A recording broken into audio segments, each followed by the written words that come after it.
Hello. Once again, the lighting is terrible. You may not be able to read this. It doesn't really matter. I'm just trying to give you a little bit of order to all these spots I'm stopping at or bringing to sight in Switzerland.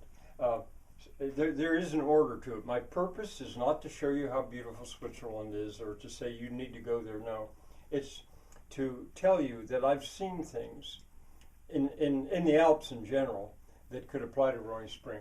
So Lucerne, I think I spent a couple videos talking about Lucerne. This would be Lake Lucerne, or the Vierwoudstätter See. This is Mount Rigi. This is Mount Pilatus. This is Mount Bergestock, I think is the name of it. The Swiss lake dwellers are down in there.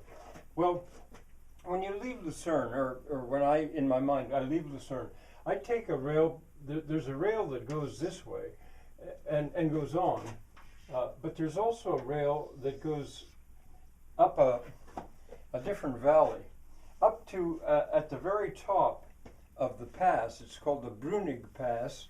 That's where I would stay because I don't like cities. It's right up at the top of a mountain. It's not famous. It's not spectacular.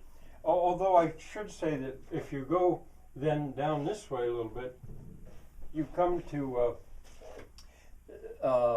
Trommelberg Falls or something like it. The falls that Sherlock Holmes was supposed to have fallen to his death.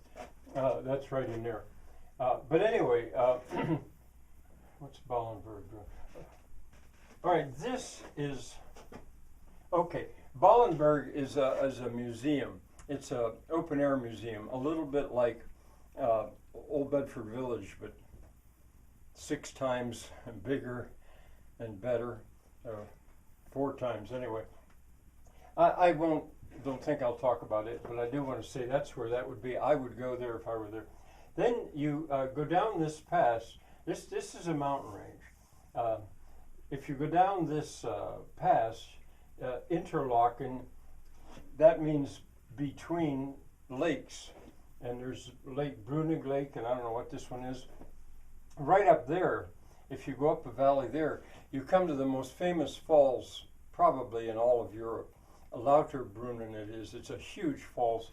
This for tourists. This is just spectacular area. 3 mountains in a row. The Eiger, you might have heard of the Eiger Sanction, or the North Face. The Eiger, the Monch, the Monk, the Ogre, the Monk, and the Virgin, Jungfrau, all extremely famous. I won't pause there because I don't really think there's stuff useful for Roaring Spring. But if you go down a little bit further and then get a train, that train will take you up and then through another mountain range. These are the Bernese Alps.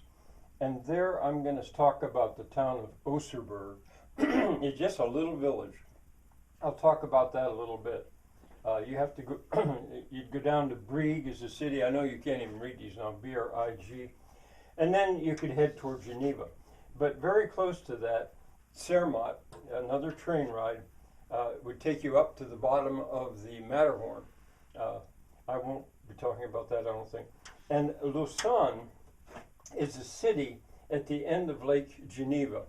I will have something to say about Lausanne that I can share. And finally, Geneva, at the other end of the lake, at the outlet of the lake, there's something that I can bring to bear from Geneva. And out of Geneva, I would say, all right, we're leaving, we're heading home.